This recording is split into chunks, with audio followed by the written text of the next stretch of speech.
This I say then, walk in the spirit, and ye shall not fulfill the lust of the flesh. This life is two battles. Whatever you feed, that'll overtake you. Because the flesh is fighting hard to have its way of its own. You feed the flesh will dominate. You feed the spirit will dominate.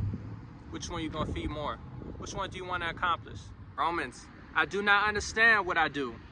For what I want to do, I do not do. But what I hate, I do. And if I do what I do not want to do, I agree that that law is good. You see, because if you keep doing bad, you know it's bad, but you keep doing it, you're saying that bad is good because you know the truth and you keep doing it like it's good, but it's not good. For I do not do the good I want to do, but the evil I do not want to do, this I keep on doing. Now, if I, because it's like people like, why can't I stop masturbating? Why can't I stop watching porn? Why can't I stop having lustful thoughts? I don't want to do this, but I keep doing it. You know what I mean? Somebody's taking mind control of you. You know what I mean?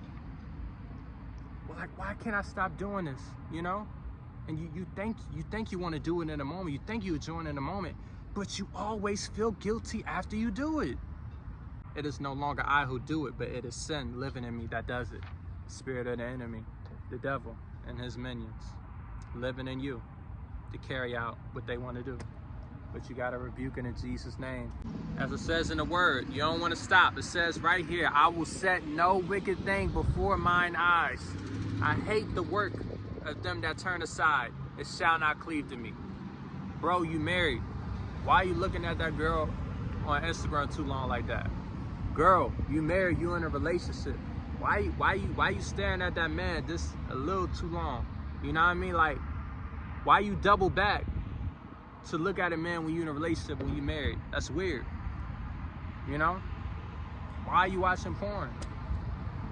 Why are you watching lustful things when you know what that's going to do to your mind eventually? You know where you're trying to go in life. Why are you still watching that stuff? Set no wicked thing before your eyes. It is that serious. Because it gets in you that easy. You're not that strong. Stop watching that stuff, man. Let that stuff go. And if thy hand offend thee, cut it off. It is better for thee to enter into life maimed than having two hands to go into hell. That's so very true. Into the fire that never shall be quenched, when their worm dieth not, and the fire is not quenched. So, all the men out there, you see Jezebel walking by, close your eyes, man. And I'm not gonna give them the energy they want, but I'm gonna call them Jezebel. So you see, a girl walking past, dressed a certain way to attract a certain type of attention. Jezebel, don't double back. Don't stare too long. Don't be too nice. Don't talk too much. Close your eyes if you have to. You know what I mean? Sometimes you gotta do that sometimes. You married. You had a lust problem in the past. You changed your life.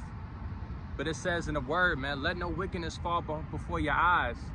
They try to put in your face, close your eyes, man. Or they on the right side, turn the right eye. Look away. You know what I mean? Till you get up out of there. It's real. It's real, man. Because the eye gates lead to the soul. You gotta protect that. You gotta protect that. I need to take that advice myself. We gotta stop, we avoid a lot of stuff in the streets, but we still watching the wrong type of movies, and we all gotta work on that,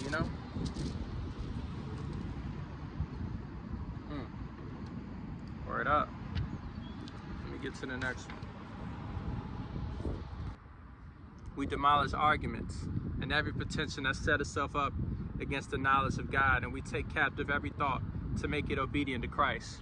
So when you get thoughts to do bad things, when you get thoughts of lust overwhelming your mind, you get thoughts of violence overwhelming your mind, you get thoughts of anger and violence overwhelming your mind, that's not you.